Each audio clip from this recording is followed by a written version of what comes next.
Hi friends, నేను మీ సరైన welcome back to my YouTube channel Kirak informations.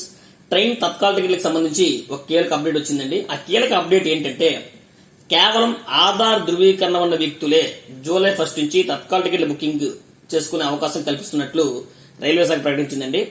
IRCC website గానీ లేదా యాప్ లో గానీ ఆధార్ అథెంటికేషన్ ఉన్నటువంటి వ్యక్తులకు మాత్రమే టికెట్ బుకింగ్ కి అవకాశం కల్పిస్తున్నారండి. అలాగే జూలై 15 నుంచి తత్కాల్ టికెట్ల బుకింగ్ కి ఆధార్ బేస్డ్ ఓటీపీని కూడా మ్యాండేటరీ చేస్తున్నట్లు రైల్వే శాఖ తెలిపింది. అంటే కంపల్సరీ మీరు ఓటీపీ ఎంటర్ చేయాల్సి ఉంటుందండి ఆఫ్టర్ జూలై 15th.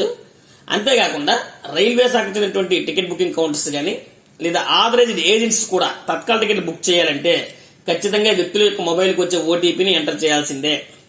ఇంకా one more thing, shocking fact ఏంటంటే ఆథరైజ్ ఏజెంట్స్ కి తత్కాల్ టికెట్ బుకింగ్ లో మొదటి 30 నిమిషాలు కూడా వాళ్ళకి బుక్ చేసుకునే అవకాశం లేదండి. ఎందుకంటే ఏసీ తరగతి మనకు 10 గంటలకు స్టార్ట్ అవుతుంది. ఆథరైజ్ ఏజెంట్స్ కి ఆఫ్టర్ 10:30. నాన్ ఏసీకి అయితే అంటే స్లీపర్ క్లాస్ కి అయితే తత్కాలిక బుక్ చేయడానికి మనకి 11కి స్టార్ట్ అవుతుంది. ఆథరైజ్ ఏజెంట్స్ మాత్రం ఆఫ్టర్ 11:30 మాత్రమే వాళ్ళు తత్కాలిక టికెట్ బుక్ చేసుకునే అవకాశం రైల్వే శాఖ ఇచ్చిందండి. ఇది చాలా మంచి నిర్ణయం అండి. అంతేకాకుండా నిజమైన ప్రయాణికులకు టికెట్లు దక్కేలా చూడడమే లక్ష్యంగా మనకి కేంద్రం అనేది ఈ తత్కాల టికెట్ బుకింగ్ విషయంలో ఈ రూల్స్ అనేది తీసుకొచ్చిందండి.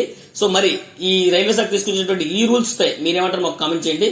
అంతేకాకుండా తత్కాల టికెట్లు ఎవరైతే బుక్ చేస్తున్నారో మీ ఫ్రెండ్స్ ఎవరైతే బుక్ చేస్తున్నారో వాళ్ళకి ఖచ్చితంగా ఈ ఇన్ఫర్మేషన్ షేర్ చేయండి. మీకు కనుక ఈ వీడియో నచ్చినట్లయితే లైక్ చేయండి, షేర్ చేయండి, కామెంట్ చేయండి. But don't forget to subscribe my YouTube channel Kirak informations. Thank you.